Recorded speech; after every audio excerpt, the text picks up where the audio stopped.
नमस्कार। आप सभी का हार्दिक अभिनंदन। आइए ब्रह्म पुराण के अगले अध्याय का पाठन आरंभ करते हैं।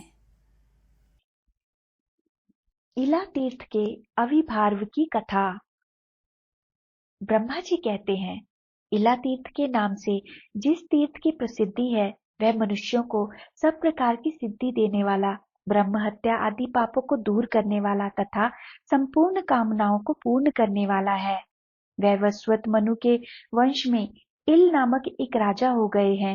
वे बहुत बड़ी सेना साथ लेकर शिकार खेलने के लिए वन में गए। वहां उनकी बुद्धि में कुछ दूसरा ही निश्चय हुआ। उन्होंने अमात्यों से कहा, आप सब लोग मेरे पुत्र द्वारा पालित नगर में चले जाएं। देश, कोश, बल, राज्य तथा मेरे पुत्र की भी रक्षा करें। महर्षि वशिष्ठ भी हमारे लिए पिता के समान हैं। वे भी अग्निहोत्र की अग्नियों को लेकर मेरी पत्नियों के साथ लौट जाएं। मैं अभी इस वन में ही निवास करूंगा। बहुत अच्छा कहकर सब लोग चले गए और राजा धीरे धीरे रत्नमय हिमालय पर्वत पर जाकर वहीं निवास करने लगे। एक दिन उन्होंने उस पर्वत पर एक गुफा देखी जो नाना प्रकार के रत्नों से विचित्र शोभा पा रही थी। उस गुफा में यक्षों का राजा सनमन्यु रहता था। उसके साथ उसकी पतिव्रता पत्नी समा भी रहा करती थी। उस समय वह यक्ष मृग रूप धारण करके अपनी पत्नी के साथ विचर रहा था। भांति भांति के रत्नों से चित्रित उसका वह विशाल गृह सूना पड़ा था। अतः राजा अपनी सारी सेना के साथ वहीं ठहर गए। वह यक्ष अधर्म के कोप से पत्नी के साथ मृग रूप धारण करके रहता था। उसने सोचा, इस राजा ने मेरा घर छीन लिया, मैं इसे जीत सकता नहीं और यह मांगने पर देगा नहीं। अब क्या करूं? इसी चिंता में पड़कर वह मृग रूप धारिणी अपनी पत्नी से बोला, कांते, इस राजा का मन मृग्या के व्यसन में आसक्त है। यह कैसे विपत्ति में फंसे, इसके लिए कोई उपाय सोचो।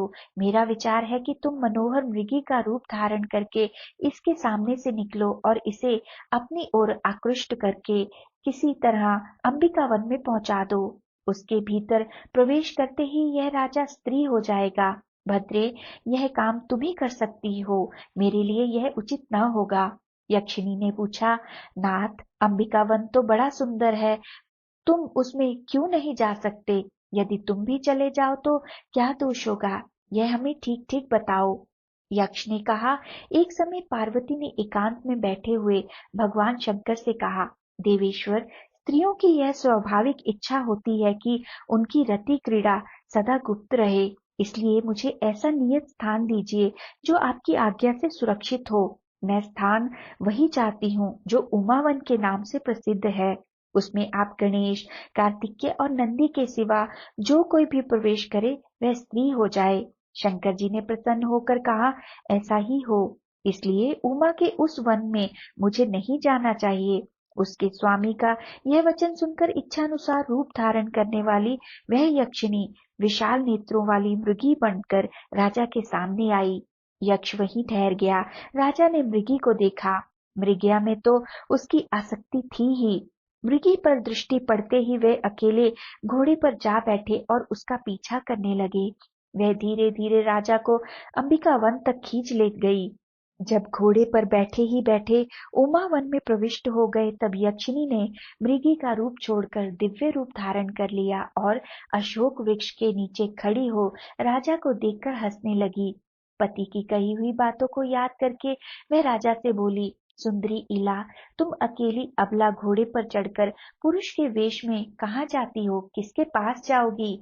उसके मुख से इला शब्द सुनकर राजा क्रोध से मूर्छित हो उठे और यक्षिणी को डांटकर मृगी का पता पूछने लगे। यक्षिणी ने पुनः कहा, इले इले, अपने आप को अच्छी तरह देख तो ले, फिर मुझे मिथ्यावादिनी या सत्यवादिनी कहना। तब राजा ने देखा, उनकी छाती में दो ऊंचे ऊंचे स्तन उभर आए हैं। यह मुझे क्या हो गया? यह कहते हुए राजा चकित हो गए। उन्होंने यक्षिणी से पूछा, सुव्रते, यह मुझे क्या हो गया? इस बात को आप ठीक ठीक जानती हैं, अतः बताइए आप कौन हैं? इसका भी परिचय दीजिए। यक्षिणी बोली, हिमालय की श्रेष्ठ गुफा में मेरे पति यक्षराज समन्यु निवास करते हैं। मैं उन्हीं की पत्नी हूँ। जिस शीतल कंदरा में आप ठहरे हुए हैं वह हमारा ही घर है। मैं ही मृगी बनकर आपको यहाँ तक ले आई हूँ। यह उमावन है। यहाँ के लिए पूर्व काल में महादेव जी यह वर दे चुके हैं कि जो पुरुष इसमें प्रवेश करेगा वह स्त्री हो जाएगा। अतः आप भी स्त्री हो गए हैं। इससे आपको दुखी नहीं होना चाहिए। कोई कितना ही प्रौढ़ क्यों न हो, भवितव्यता को कोई नहीं जानता।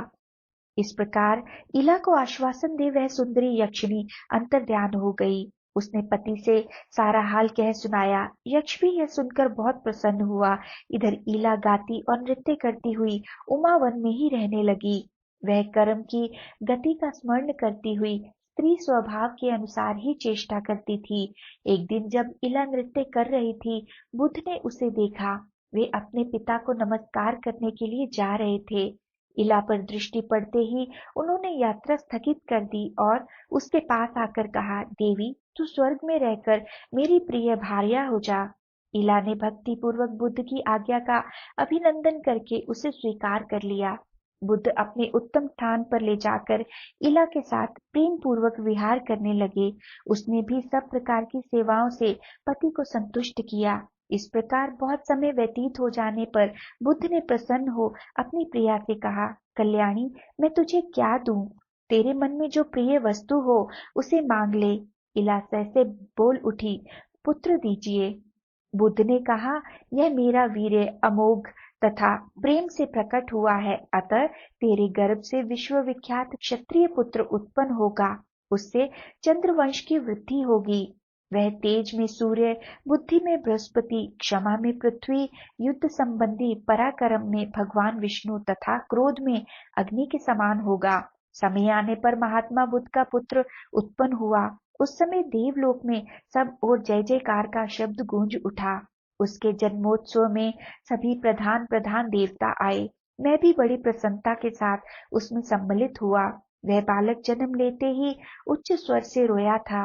अतः वहां एकत्रित हुए देवताओं तथा ऋषियों ने एक दूसरे से कहा, इस बालक ने पुरु अत्यंत उच्च स्वर से रव शब्द किया है, अतः इसका नाम पुरुरवा होना चाहिए। सबने संतुष्ट होकर यही नाम रखा। तदनंतर बुद्ध ने अपने पुत्र को क्षत्रियोचित विद्या पढ़ाई और प्रयोग सहित धनुर्वेद का ज्ञान कराया। पुरुरवा शुक्ल पक्ष के चंद्रमा की भांति शीघ्र ही बढ़कर बड़ा हो गया। उसने अपनी माता को दुखी देख विनीत भाव से नमस्कार करके कहा, माताजी, बुद्ध मेरे पिता और आपके प्रियतम पति हैं। मुझ जैसा कर्मठ पुरुष आपका पुत्र है, फिर आपके मन में चिंता किस बात की है? इला बोली, बेटा ठीक कहते हो, बुद्ध मेरे स्वामी हैं और तुम मेरे गुणाकार पुत्र हो, अतः मुझे पति और पुत्र के लिए कभी चिंता नहीं होती। तथापि मेरे मन में पहले का ही कुछ दुख है जिसका बारंबार स्मरण हो आने से मैं चिंता में डूब जाती हूँ। पुरुरवा ने कहा, माँ पहले मुझे अपना वही दुख बताओ।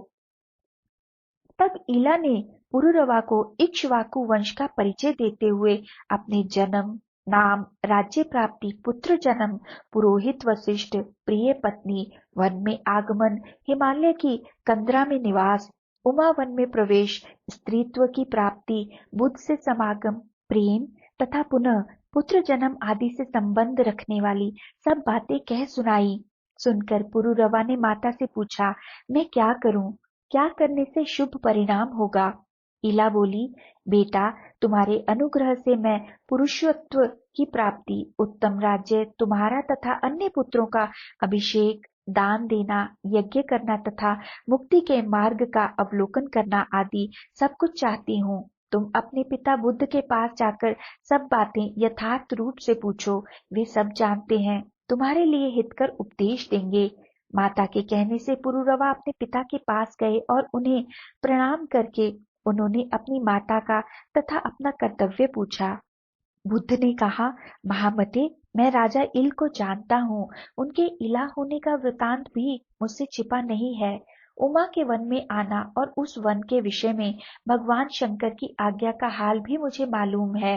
बेटा, भगवान शिव और माता पार्वती के प्रसाद से इल का शाप दूर हो सकता है। उन दोनों की आराधना के सिवा दूसरा कोई उपाय नहीं है। तुम गोदावरी नदी के तट पर जाओ, वहां भगवान शिव पार्वती जी के साथ सदा विराजमान रहते हैं। वे ही वरदान देकर शाप का नाश करेंगे। पिता की बात सुनकर पुरुरवा बहुत प्रसन्न हुए। उन्होंने माता को पुरुषत्व प्राप्त होने की इच्छा से हिमालय पर्वत, माता पिता तथा गुरु को मस्तक झुकाया और तपस्या करने के लिए तुरंत ही त्रिभुवन पावनी गौतमी गंगा की ओर प्रस्थान किया। पुत्र के पीछे पीछे इला और बुद्ध भी गए। वे सब लोग गौतमी के तट पर पहुंचे और वहां स्नान करके तपस्या करते हुए भगवान की स्तुति करने लगे। पहले बुद्ध ने, फिर इला ने, तत्पश्चात पुरुरवा ने देवी पार्वती तथा भगवान शंकर का स्तवन किया। बुद्ध बोले, जो अपने शरीर की केसर से स्वभावतः सुवर्ण के सदृश कांतिमान एवं सुंदर दिखाई देते हैं, कार्तिकेय और गणेश जी के द्वारा जिनकी सदा अर्चना होती रहती है, वे शरणागत वत्सल्य उमा महेश्वर मुझे शरण दें। इला बोली, संसार के त्रिविध ताप रूपी दावानल से दग्ध होने वाले देहधारी, जिनका चिंतन करने से तत्काल परम शांति को प्राप्त होते हैं, वे कल्याणकारी उमा महेश्वर मुझे शरण दें। देव, मैं आर्त हूँ, मेरे हृदय में बड़ी पीड़ा है।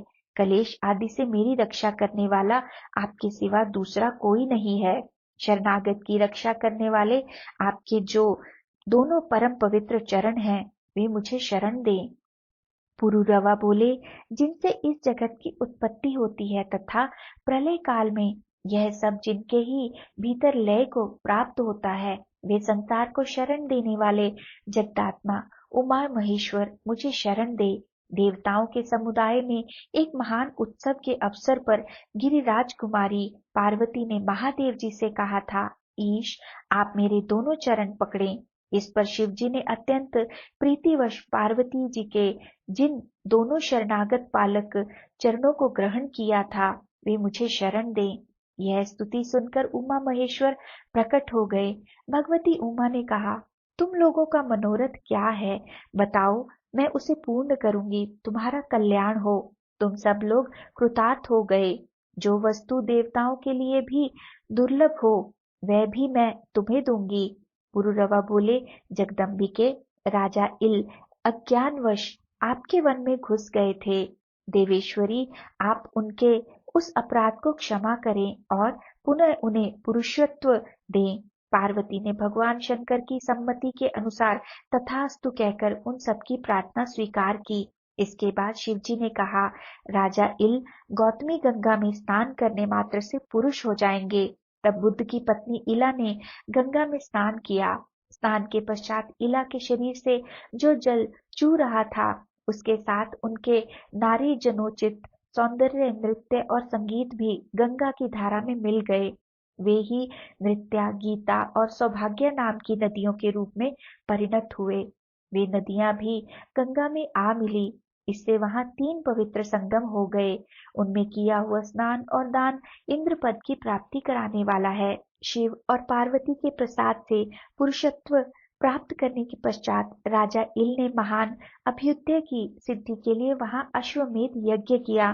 पुरोहित वशिष्ठ अपनी पत्नी, पुत्र, अमात्य, सेना और कोष को भी लाकर उन्होंने वह यज्ञ संपन्न किया। दंडक वन में इल ने चतुरंगिनी सेना सहित राज्य की स्थापना की। वहां इल के नाम से विख्यात उनका नगर भी है। सूर्यवंश की परंपरा में जो उन्होंने पहले पुत्र उत्पन्न किए थे, उनको राज्य पर अभिषिक्त करके पीछे स्नेहवश पुरुरवा का भी अभिषेक किया। ये राजा पुरुरवा ही चंद्रवंश के प्रवर्तक हुए। जहाँ राजा को पुरुषत्व की प्राप्ति हुई, वहां गौतमी के दोनों तटों पर 16,000 तीर्थों का निवास है। वहां इलेश्वर नामक भगवान शंकर की भी स्थापना हुई है। उन तीर्थों में स्नान और दान करने से संपूर्ण यज्ञों का फल प्राप्त होता है। आज के पाठन को यहीं विराम देते हैं और आगे के पाठन के लिए हमारे साथ फिर से जुड़िएगा। आइए साथ मिलकर ब्रह्मा जी के इस पवित्र मंत्र से आज का समापन करते हैं। ओम ब्रह्मणे नमः। ओम ब्रह्मणे